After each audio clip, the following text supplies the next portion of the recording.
heroes in a half shell. Turtle power. Dave Sim, that would be me, interviews Kevin Eastman in a multi-part series on the origins of Teenage Mutant Ninja Turtles number 8, 1986, the Cerebus crossover, the front cover of which recently auctioned for an eye-watering $78,000 at HA.com. Turtles 8 Remastered 2023 is being offered March 1st to March 31st on Kickstarter, with a series of variant covers by some of today's hottest indie creators. Don't miss it. And don't miss Kevin's 12-piece Turtles art auction, including a page from Turtles number 8 with Cerebus on it, coming in the March 30th to April 2nd Heritage Signature Auction at HA.com. Also in the March 30th to April 2nd Heritage Signature Auction, my 3 Turtles number 8 variant covers.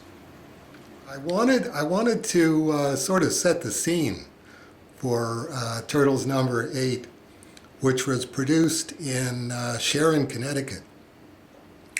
How did you guys end up in Sharon, Connecticut? I will unfortunately have to correct you. It was in Northampton, Massachusetts, that we did Turtles 8. But we did end up in Sharon, Connecticut, in issue 2. Started there because when Peter and I did issue 1 together, I was living in southern Maine cooking lobsters during the summer tour season. He had moved up to New Hampshire with his then fiance, then shortly thereafter wife, Janine, who had gotten a teaching job in New Hampshire, about 20 minutes from where I lived in Dover, New Hampshire. And then when I finished cooking, working lobsters that summer, we got together, put out Turtles 1, went back to my lobster job, and they moved down to Connecticut, Sharon, Connecticut. And so for the fall of 1984, we did discuss issue 2 through the mail and through a couple of calls. I made a couple bus trips down, couldn't afford a car in those days.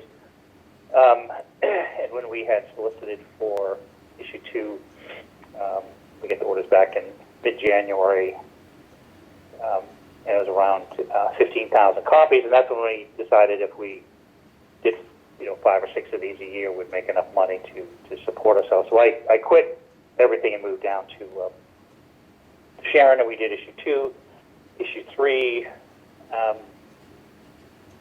issue 4, and around that time we were making enough money, and Janine had other job opportunities, but at heart was really a writer, and so it was decided if we could move anywhere where we wanted to be, because we could afford to live there, we decided to move back to the Northampton area. There was a lot of colleges in the area, comic stores, things of that type. There really wasn't much to do in Sharon, Connecticut. Jane Curtin lived there, which we didn't hang out with her very much, but very lovely place. Had a nice lake. So when we moved back to Northampton, it was around 1985, and that would have been throughout the year doing issues 5 and 6, and that's where around the time that the idea was hatched to do a crossover with Cerebus, if you were so willing, and it actually was in, I think some of those pictures we have was actually in the Hotel Northampton. Yeah. I forget what you came down for something. I don't think it was specifically to see us. It was, pre-Creators Bill of Rights stuff that we all did together. Things. It was a signing at Moondance in the Hadley Mall, and that's right. Yep. I was just reading today that the store that you bought your first Cerebus in, number 23, was Moon something, not Moondance, but what was it? It was it was actually the first couple issues of Cerebus that I found, and I think they were earlier, but it was in it was Mile High in Harvard Square in Boston. I had a buddy of mine that was a cook also in the restaurant in Maine, and was a big comic book fan, big music fan, and he also had a car. So on our one day off, he would go down to see family in Boston, and I'd tag along, and we'd go hit the comic book store because they had a really large underground comic section. So that's where I was hunting down, slow death and rip off press titles and Right. kitchen sink press, and that's where I found a couple of the first issues of Cerebus. But that was then, as distribution got better, it was great to I was able to pick up regular issues of it locally, which would have been Moon Shadow up in Maine when I would spend time up there, and then the one in the Hadley Mall, which was I actually had a job there at a pizza place when I first moved to the area before I met Pete Laird. Right.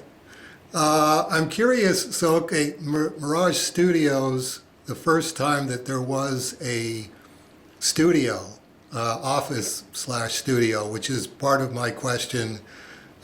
Did you guys have like drawing boards there? We did not. We the original Mirage Studios. The name was inspired by the fact that we didn't have a studio. It was a living room that Peter and Janine had rented a house at 28 Union Street in Dover, New Hampshire, and she was teaching at Dartmouth, and it was in the town of Dover. And so when I finished cooking that lobster that summer, they had a room for rent, and so I moved down, and we decided we'd form a studio. So we came up with the name of Mirage Studios because it was a mirage. It was our living room, and we actually found he already had a kind of an overstuffed chair, and we found at a tag sale another very large overstuffed chair that most of the holes you can cover up with a blanket. Right. And so that's what I sat in. I would have a pillow, and then one of those little light drawing boards that you had in art school. That was big enough to hold a big, large sheet of newsprint. Right. So I had a lap board and two little side tables, and that was the drawing board. That's where the turtles were created, and that's where the whole first issue was drawn in the living room, aka Mirage Studios. So this was the time you talked about, and it definitely interested me that you would basically pass the pages back and forth. Yep. Which sounds like fun. You just start getting bored with this page or don't really know what to do next. Well, okay, grab another page and all right, part of this is done. Yeah, it was definitely a double-edged sword in respect to and it continued on for a number of issues after issue one. Is that we would pencil the whole thing so that it was complete in its pencil form, and then it was divvying up the stack so that one person, quote unquote, couldn't go in and ink all the good panels, all the action stuff, Right. But also there was a logical part to it where my style and Peter's style were different enough that we wanted to try to blend the two styles so it looked more unified.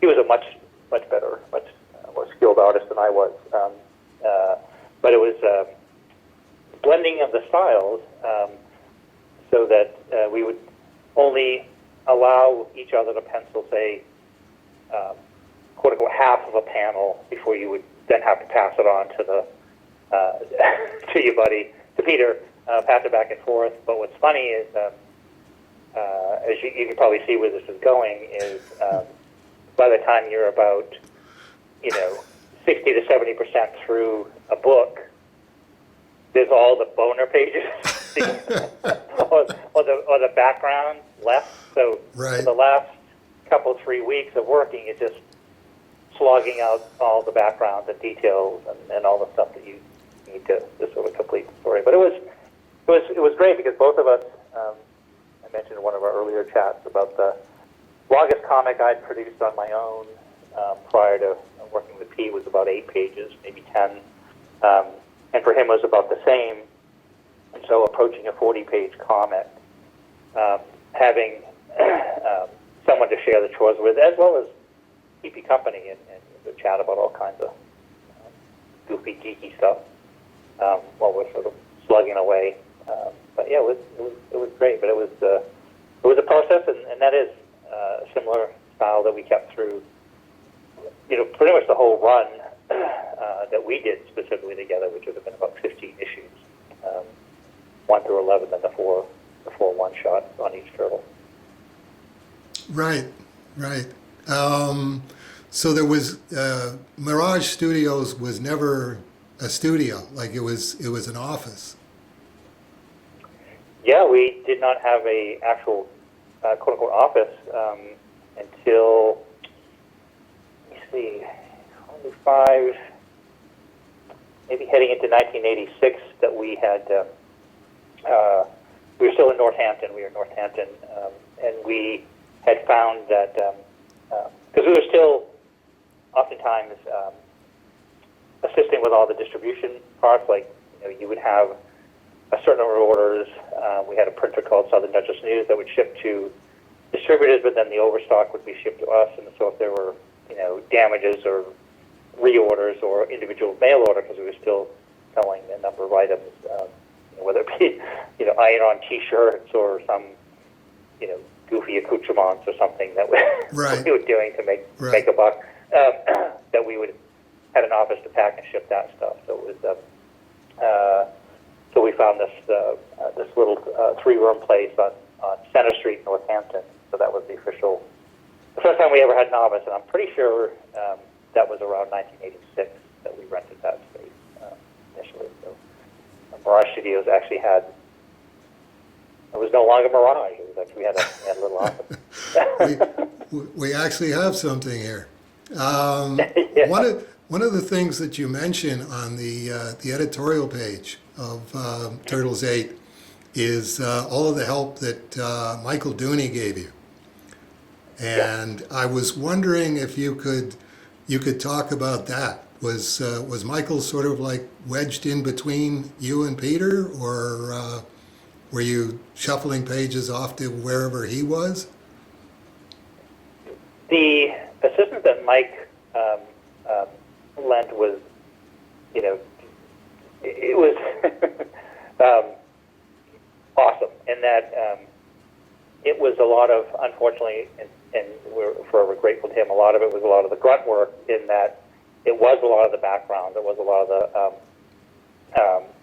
the Pete and I still would do, for consistency, we'd still do the main characters, Renat and that, of course, you would inked all yours, but there was a lot of settings and atmosphere and things like that. But more importantly, when plus it was a 45-page story, so it was quite, it was a lot of heavy lifting, and we were, lots of other little quote-unquote business things going on around that time, just starting to develop. But it was still the comic was the main focus of getting it done on time. But with a large book like that, when you get to the actual toning, the duo shade component, also very time-consuming, whereas you're then going through and adding the 2 different tones to all the pages. And Mike was great. He did a lot of painting on his own, so we had a real great painterly quality to all of his work. So he probably pitched in the biggest on backgrounds and when it came to the duo shade and effects stage of the work. Okay. I did the duo shade once on issue 12, and as soon as it came out, it's like, oh, I really don't know how to do this. Because if you don't get it, like you say, just the painterly touch, it really does break up in such a way that it's just a complete mess. And you never had that problem. I mean, I've looked at all of the issues of the Turtles that were done in the duo shade, and it's not an easy thing to do, and there's not a lot of those patchy areas. Well, thanks. And it was definitely a learning curve, certainly for me, because I tended to go fairly heavy-handed early on, because it's like the first time you discover a new drawing tool, if you will, or a new way to shade or something, sometimes you tend to overuse it a bit. Right. But you quickly see in a printing a two, like I would say, I'd point to issue 2 probably, that I could see that some of the stuff went in pretty heavy. It got really dark really quick, especially when you're printing at a really portable printer. Right. So that it would bleed a lot, and the cheap newsprint would really absorb the ink. And so then you started coming up with a balance where you try to do less really fine detail, because that would be taken over by the added shading of the duo shade, because I just created a line pattern that would be additional details you didn't need, so you'd lose any of the finer details, so the drawing remained kind of blocky and chunky in many cases, and then you would try to approach it like you would, as I'm sure you were, as I was, fans of the old Warren magazine, when they would do, great gray tones or shadows, or even black and white movies, for goodness sakes, when you see how effectively they create some pretty awesome depth by just doing something as simple as laying in a nice gray tone in the background with a couple highlights. You can get a real great film noir. Yeah. Kind of effect, Yeah. without all the use. We should explain, for the benefit of people who don't know what duo shade is. It's pre-printed on the artboard, 2 different shades, a light shade and a dark shade, and you've got two bottles of developer, one that would bring up the light shade and one that would bring up the dark shade. And they definitely cautioned you at the outset, don't get them mixed up, and don't try using the same brush in the 2 different bottles, because that's really not going to work for you. Yep, no, that's well said, and spot on, because it was, if you mix them up, then you'd end up with just dark tone for everything, and so you had to be very careful about that. But it was one of the things that I remember seeing this technique in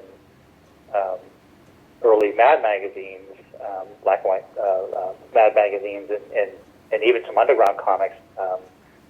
More limited there, I think the more affordable solution in some of the early undergrounds, even Corbin used it for a while, was that Charpak made kind of a dot matrix system of kind of like frisket that you could sort of, was sticky, and you could lay it over a thing and then cut around it, and then it would give you a printable, scannable, shaded background, a dot matrix background.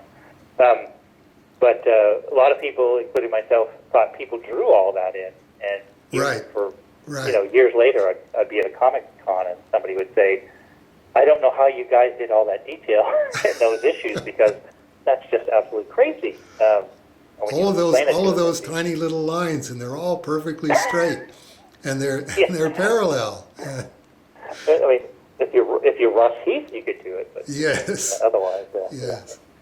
Well, we're both remembering Russ Heath's job for Blazing Combat, which was duo shade, and he actually got the photographs, had himself photographed and put on his old Army uniform, and did all of the poses and everything, and he was working on Little Annie Fanny at Playboy with Kurtzman at the time, so he could get all of the photos done by a Playboy photographer, and then going, okay, Now I have to break all of these down into light gray and dark gray, and it's just absolutely perfect. I mean, I think the only one that compares with it is Bernie Wrightson's Cool Air that he did in one of the Warren magazines. Breathtaking. Yep. That was, the funny thing just to note as an aside, when you actually get to see the interesting thing about the duo shade, when you would lay it down, it showed up on the original art as a sepia tone. Right. So, like you said, there'd be kind of a line pattern going in one direction and the opposite crosshatch for the dark tone going in the other direction, but it would come out as a light and dark sepia, but then when you photocopied it would show up as solely black and white. But I remember seeing some of those Rusty originals and just being blown away because it was amazing when it was printed, but when you see it in a kind of sepia tone, it was really quite fascinating. And then writing stuff was just jaw-dropping any time of the day or night, whatever he did was just something. There's a small consolation in the fact that I think it took Russ about a year and a half to do whatever that was, 6 pages or 7 pages. But that's small consolation. It's like it wouldn't matter how much time you gave me to do that. I couldn't have done that job. Yep, ditto, hands down, me as well. That was that was probably the fascination in my relationship with original art, certainly original comic art, in a big way. Was too often that you'd see, and I'm sure you came up against this many times, is certainly things that you were doing for reproduction that looked maybe stunning on your board when it went through the reproduction process. Certainly the full color stuff came out frustratingly bland or Yes. muted. Yes. But yeah, that was a big argument that I had for many years, especially with more artsy type of people that felt that comics really weren't an art form. And I would have some strong words with them to the contrary. Exactly. Here, you try doing this. Exactly. Okay, that's hey, we're up to 21 minutes here, so that's really pushing the boundaries of people's attention spans. So we're going to wrap, and we'll. You want to do another one tonight, and then. Sure. Okay. All right. Well, we'll pretend that we're doing these every week or something like that. I have no idea how often they're putting these up, but we will see you next time on the Kevin and Dave show.